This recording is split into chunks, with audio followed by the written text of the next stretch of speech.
back to front, they can Hmm. become scary with what they know is left in their deck and what situations they can still claw themselves back from. Yeah, look, so I think one of the cool things that at least set two for me has brought together is this very different shift in dynamic of what the early game feels like. I think with the Mm. introduction of equipment alongside those gold tokens, which we've kind of talked pretty extensively about already, which I'm going to assume that we're going to talk about it a lot more as these rounds continue, just because it's been such a huge impact. So it looks like they're getting started right now. We may as well Yeah, just hop right into it. honestly, I don't want to miss a second of what we'll be seeing on our screens because I think we have quite an exciting matchup right in front of us now, don't we? Where, I mean, we were talking about Yasuo and what has popped on right on our screen here, Sasuke.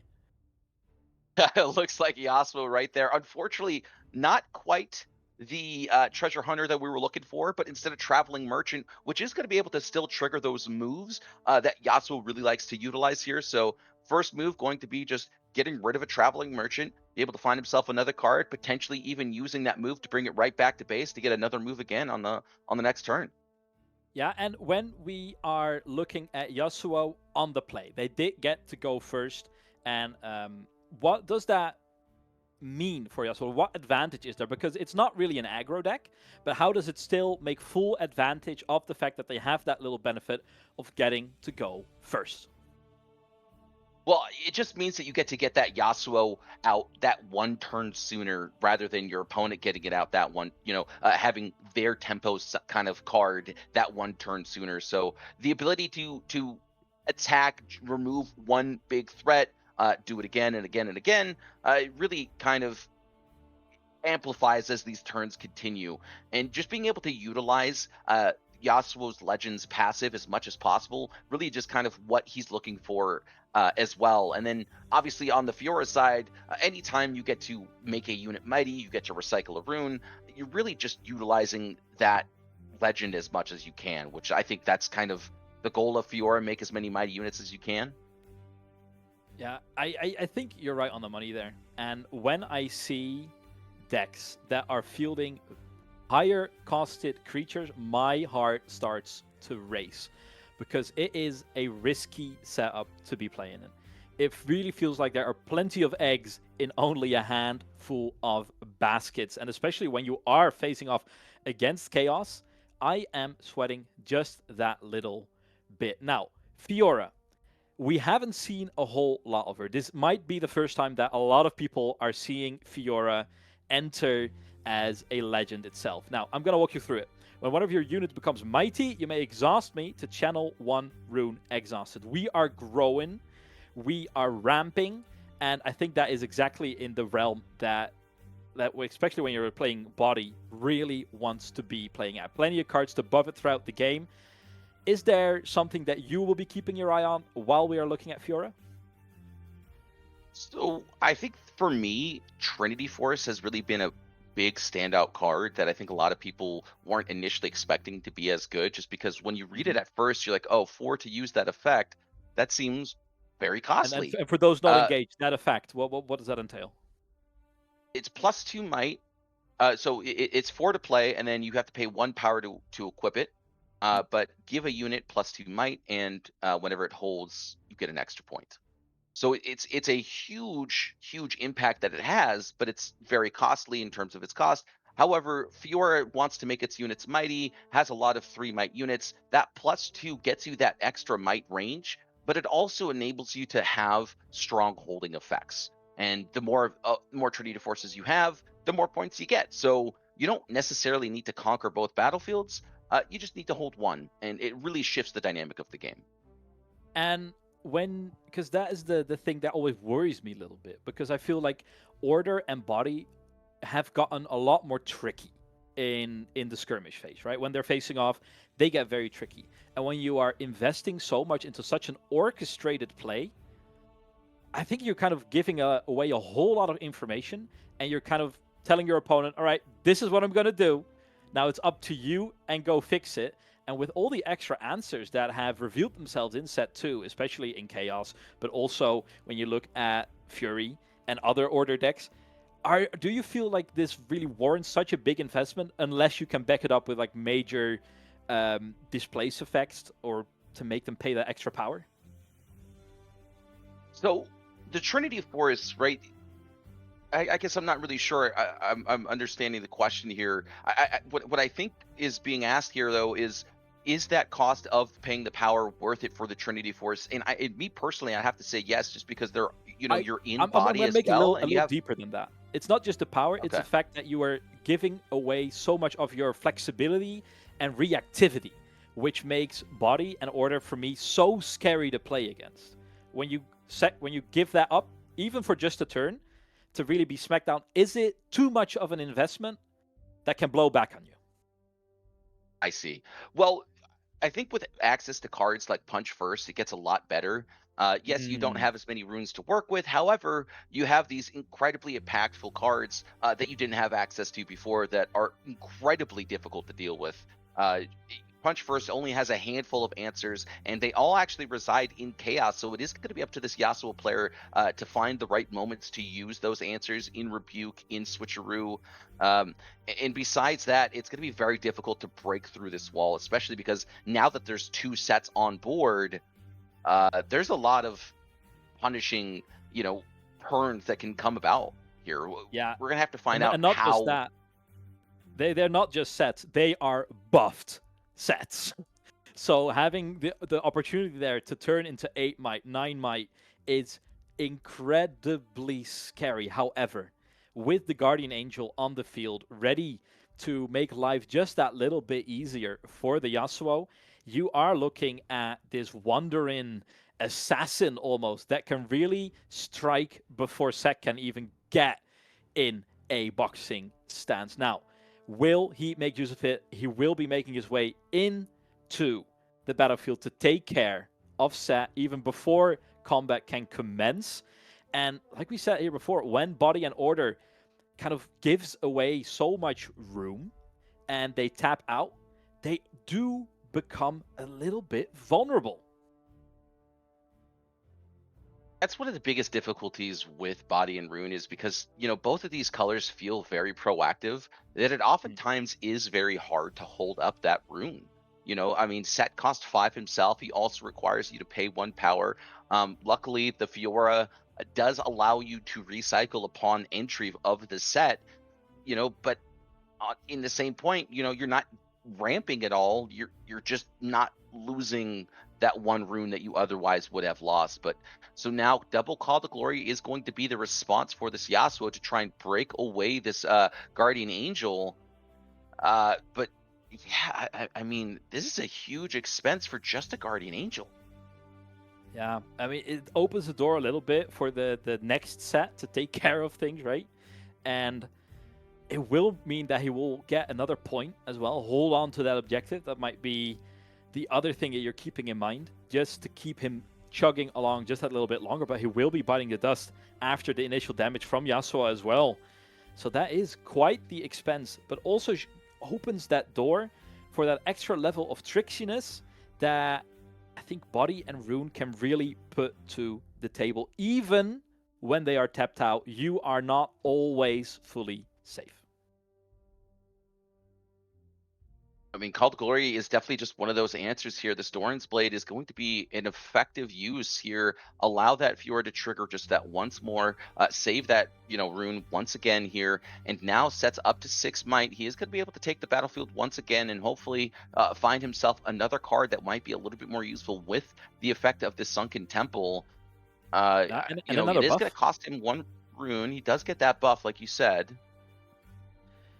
And I think that is really that point in the game where you get a foothold for yourself again. Because look at the previous turn for Yasuo. That was such a heavy investment, power-wise. I mean, that rune pool is quite decimated. And meanwhile, Fiora recovers so gracefully with those mighty triggers ramping just that little bit more. It is really up to them to show off right now and put up threats for the next turn already. I mean, you will be facing down the Yasuo once again, so you might want to be entrenching yourself just a little bit. That's exactly what's going to happen here. But even leaving up just a little bit of power right now Yasuo stepped out. You can't just start to threaten this Tide Turner. We'll have to see what he decides to do here because I think he wants to hold on to this Fiora for just one more turn to be able to allow this set, hopefully, to go on to the other side of the battlefield.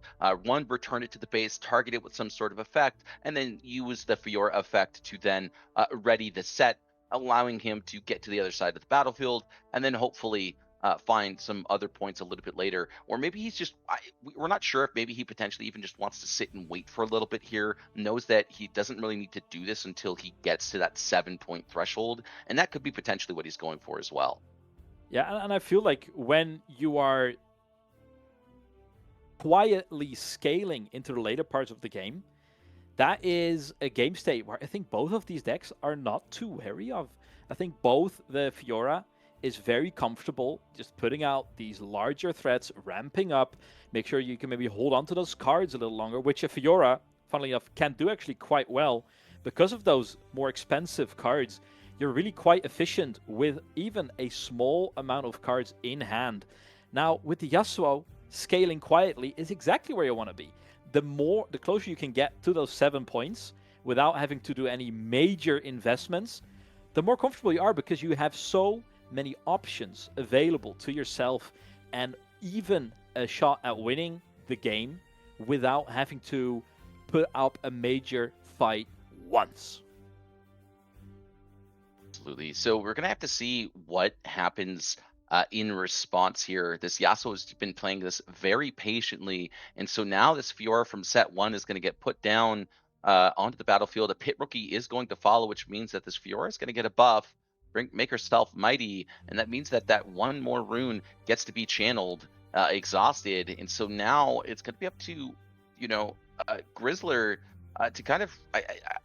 the Yasuo player, I should say, to respond in kind with enough units on the board to be able to answer what's going on here, because this Fiora will be able to come in. She does have deflect. She does have some ganking as well. Exactly.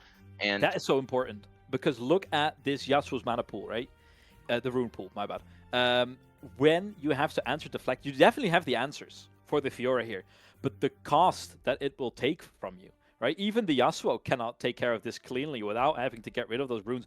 And that is exactly already a sensitive point in this Yasuo list. It doesn't necessarily have the same amount of ramping capabilities, the amount of recovery capabilities that this Fiora has. So the longer that this Fiora Victorious can stick around and make life miserable for Yasuo here, the better it will be. Yasuo is going to have to find an answer here quick. I mean, really the only thing that he has going for him right now is this 6-might Yasuo that is allowed to attack it's allowed to do an extra attack when it attacks. Being able to do damage before your opponent gets to do damage back is incredibly impactful. So he's going to have to find some sort of way to buff it before going in. And have some sort of protection effect, which I think right now he just doesn't have, because otherwise I don't see a reason why he's been holding back this Yasuo. Yeah, and even though we can start his turn, there is an option available here. If he can manage to regain control on one of these battlefields and keep himself in this match, not falling behind, look at what entered on the field. It's a Treasure Hunter. And if that engine gets going, that can address the exact issue that we were having where the Yasuo is struggling a little bit with those power costs. But with the Treasure Hunter in his base, this can alleviate some of that pressure. And especially with turns coming through and Heart of Dark Eyes entering as well, which is capable of exactly giving that extra might that you were talking about, Sasuke. I think we might be looking at a pretty scary turn right now. Absolutely. Look, this has turned from what was once a very difficult scenario into potentially a very game-winning board state. Now, I think what he's doing here is he's trying to activate this hidden card, which we assume is Hidden Blade, and Punch First is not a hidden card. Ooh, so not sure how that's possible. Yeah, let me make sure that we are not making any shenanigans here. I'll be keeping it out. And reporting this.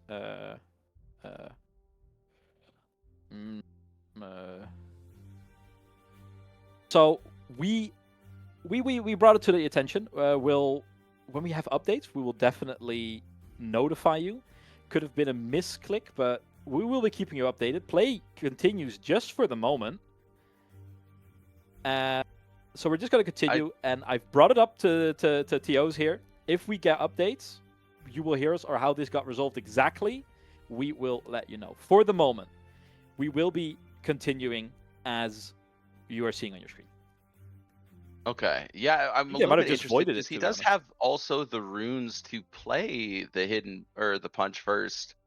So definitely a very game warping scenario to be in, because I mean the fact that this doesn't actually work the way that he wants it to means that, you know, this entire battlefield is going to get cleared out, which is an incredibly game warping state to be in. However, this tide turner is going to do some significant damage as well, allow this Yasuo to make it swap, and now the Yasuo legend will be able to bring him right back excuse me, onto the field here. He is going to be forced to recycle one, we have to assume, because you definitely want to get rid of this 5 might Fiora as soon as possible. Going to be definitely a way bigger threat to deal with, and punch first is going to be able to get it around, or be able to get around this Yasuo passive, but this does mean that at worst it is a complete trade. Yeah, and this is the explosiveness of a Yasuo deck when it can light the coals, when it can rise up to that heat, and this is the amount of fierceness and ferocity that it brings to these battlefields. In just a single turn, he is spitting out tornadoes left and right, dominating all of the battlefields. And I've got to say, I feel like this really captures that cinematic moment from the cinematic they've put out, where it really feels like he is just dominating all by himself. That's what Yasuo does. I mean, he is the Unforgiven, the exile for a reason, right? We'll have to see, you know, if there's going to be enough left in Zen's tank here to find a way back into this game. But I mean, it really does come back to that last turn here, where, you know, that punch first was put into the hidden. He did have the runes to cast it, however, but yeah, unsure really kind of what goes on with that scenario, because I do think that it is a pretty game warping state to be in. However, it looks like both we can pick off right from where we left off, and we can see the mayhem left behind of a single turn of absolute destruction of a buffed up Yasuo. Yeah, you know what this actually feels like to me, this Yasuo right here? It feels like, you know, the early stages felt like the Yasuo that was on your team, and then this last turn really felt like the Yasuo that's on the opponent's team. But it is feeling like this Yasuo is treading in more like Master Yi Singed footsteps than it is in Jack's footsteps, right? And he is dominating in. I mean, is he reinventing Wuju style with just some more gusts to it? I think it might be darn close, but he is not looking to put down the blade or the style in which he wields it any time soon. It's up to Fiora to catch up and to bring answers to the board, both on 6 points right now. Both definitely in that threatening range, and look at how much mana, how many runes Fiora has at her disposal, but absolutely no gas to bring it onto the board. No more cards. This Doran's blade is really showcasing just the effect of being able to reutilize these equipments. And I think one of the main reasons why equipment is becoming such a significant part of this meta here. Now, it doesn't quite have the same impact as a Trinity Force, because if he is able to hold here and he was at 6 points, we'll say, he would have been able to threaten victory even still. But this Yasuo is going to be able to move around a whole bunch through this passive, and he does have that Dark Ice. So even though this is at 7 might, it still stands no chance against this Yasuo. No chance against Yasuo, especially when that Yasuo is wielding the Guardian's Angels. Now, it will be dawned upon him. However, we're going to be looking at about just conquering this one. It's not going to be enough. There has to be another body to move him around, but that is exactly what Yasuo is good at. I think there we have it. That will be all, and they will be collecting their 8th point. Yasuo moves to game 2. We are playing the best of 3s, but Yasuo leading this match 1-0. Yeah, for me personally, I think it's going to come down to these punch firsts. I think that if Fiora finds that punch first at that right moment, we saw it in game number one, just wasn't utilized properly. So that's its own separate set of issues. But a well-timed punch first, I feel like can change the entire course of the game. In the testing that I've gotten to do with a couple of very talented players in the or Riftbound Sphere rather, it's felt like punch first has just been one of the most game-defining cards in the entire set. And it's what's surprising about it all is that it's a common. And why is it so game defining according to you?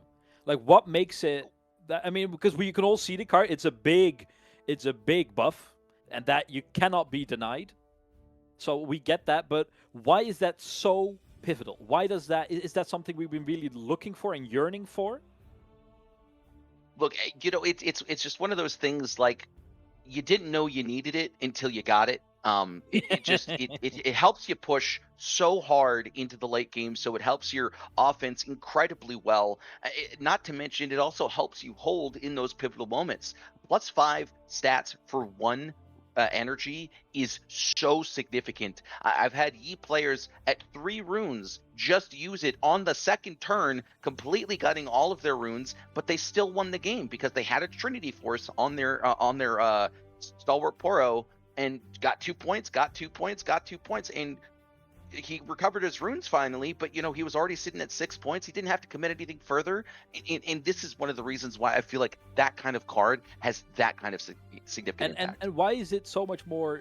Why is it so different from a card, let's say Primal Rage, which fulfills quite a similar role, but just a little more energy instead of power? Like, what is the significance of that? Well, it can't get hit by Defy. It can only get hit by Wind Wall, and really the only effective answers besides Wind Wall, which is kind of effective, you're still spending Primal Rage three is energy. Not defiable either, right? Because it's 4 costed. It's 4. It's 4. Defy is can hit 4 or less. Yeah, well, there you have it, folks. There you have it. There you have it. Now, I am very curious if it will make an appearance once more. However, the stacking of equipment has already begun. Warmorg's Armor. Now, this is a card I've heard exactly 0 chatter about. I have yet to find the person who was excited about it, but is finding its way into Fiora's deck regardless, just to nudge it into that mighty territory, and I can't blame him for it. I kind of tend to agree with you on this. Look, one energy, recycle 1 rune to get essentially 2 energy. If you are able, or 2 power, 2 might. Okay, there we go. A lot of keywords being spat out right there. 2 additional might for 1 energy is very efficiently costed. I think most of the equipment, if not all of the other equipment, is at 1 energy at least for 1 might. Except for, I guess, specifically Brutalizer, but that's only for the turn. Whereas Warmogs is like that permanent +2, which is very interesting and very unique, and I could see why it's in this list. Yeah, it is already paying dividends already, but look at what is brewing on the other side. It is not only the Traveling Merchant making an appearance, it is an early game Treasure Hunter, and we were raving about Treasure Hunter before, but it looks like we'll actually be able to see how powerful a card like this gets, because in the early game, and it kind of also makes up for the fact that Yasuo is on the draw in this second game. So feel like the engine you have set up for yourself, if it is not called to a halt by Fiora, presto, like yesterday, this can get out of hand really quickly, and we can enter some silly business territory if left unchecked. We'll have to see what this Yasuo decides to do here, but if he wants to be really cheeky, he can actually spend 2 runes here for the turn just to bring the Lonely Poro back to base, and then send it into that 4 might unit just to draw that card. So it could be something that he decides to do just to be able to be a little cheeky, find that 1 extra card that he might need, because he's already gotten the point from that battlefield. He doesn't necessarily need to do anything else. I guess right? It does. It does have ganking. I just noticed that right after I said that. Yeah, so but that is one of the cool things you can do with Yasuo.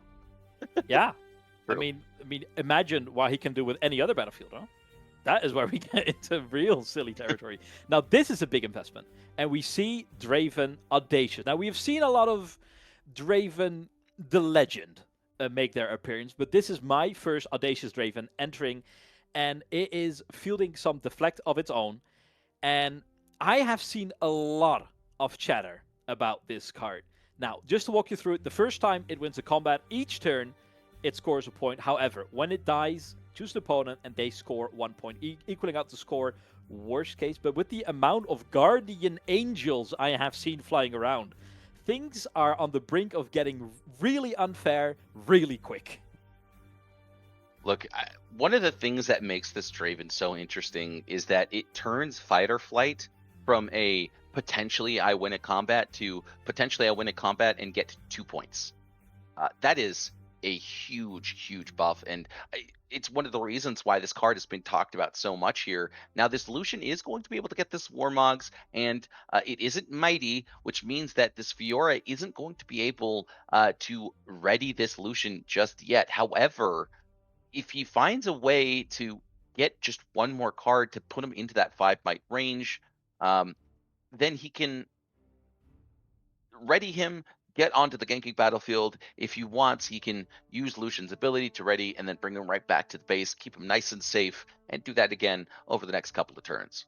And that is the difference between these two battlefield selections, right? I feel like the Fiora can make way better use of the ganking than the Yasuo here can really make use of conquering and then spending buffs. And I think it's these marginal little advantages in a matchup that can be quite similar in pacing as we talked about before. That can be the difference maker. However, I think we're going to have to address the elephant in the room.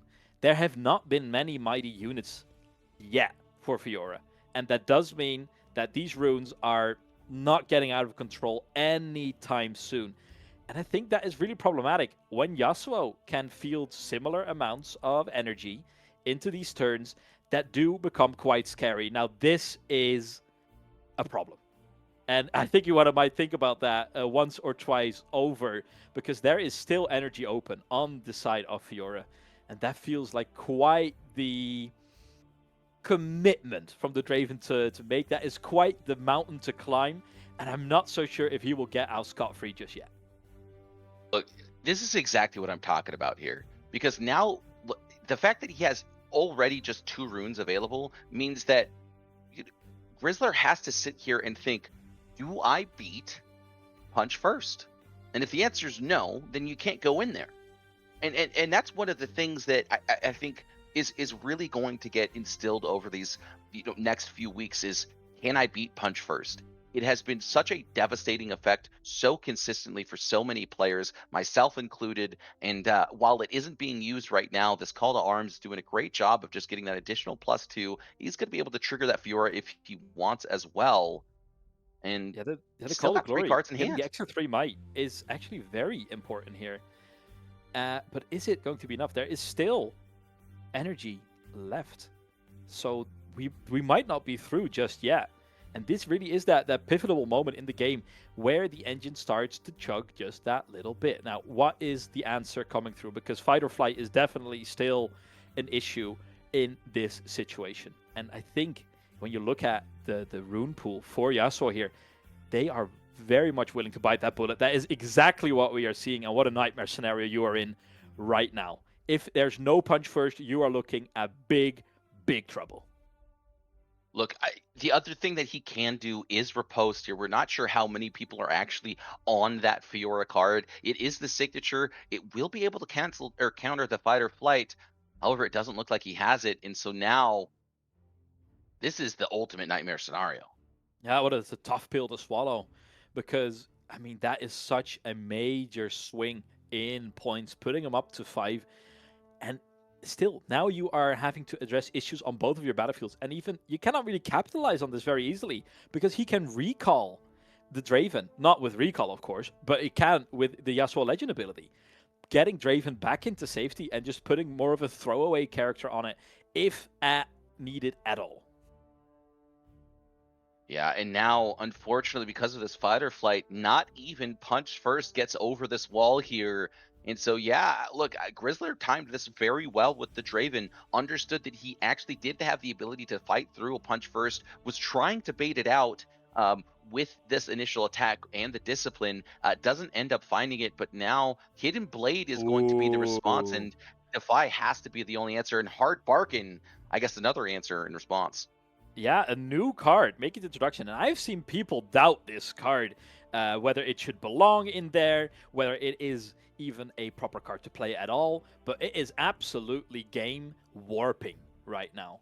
This might mean the fact that Yasuo will be getting away with murder, I tell you. And well, it looks like and we still have the energy open to recall back to safety, so not getting punished for it at all. I think that is exactly what we'll be seeing. And now you are just looking at a world of hurt as the Fiora player, because despite missing out on the 2 points there and falling behind, that was still a costly turn for you. You lost plenty of units. You've put out runes that you're not getting back just yet. So there is quite a deficit to make up as the Fiora, and I'm not sure that the cards in hand are enough to do it just yet, but I am curious to see your try.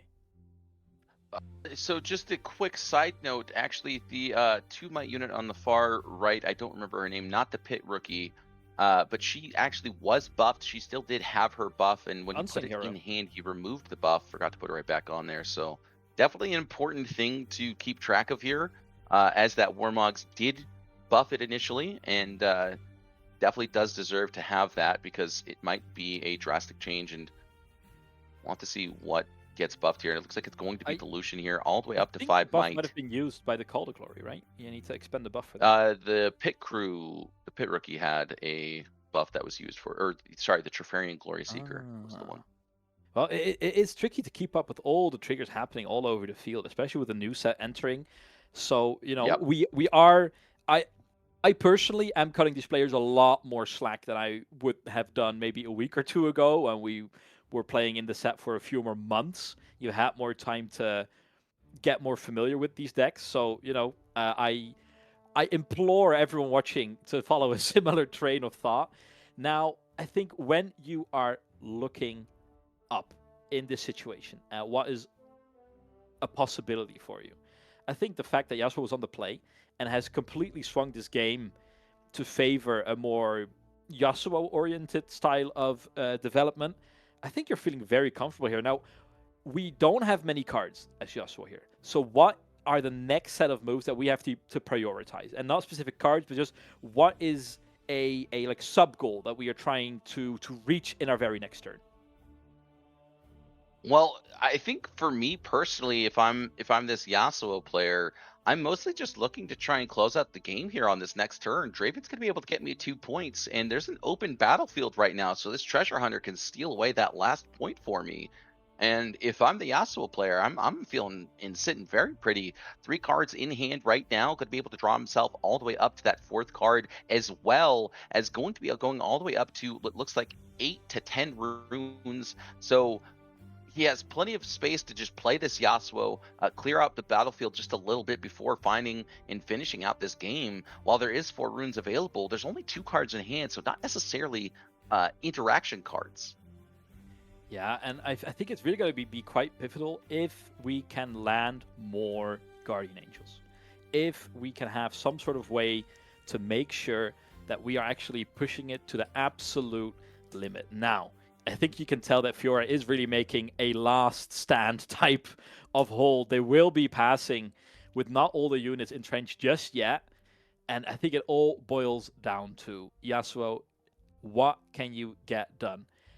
They are gearing up for an absolute massacre on our bottom battlefield here. The monastery might be a place that can welcome a few extra colors in its scenery if Yasuo gets it way.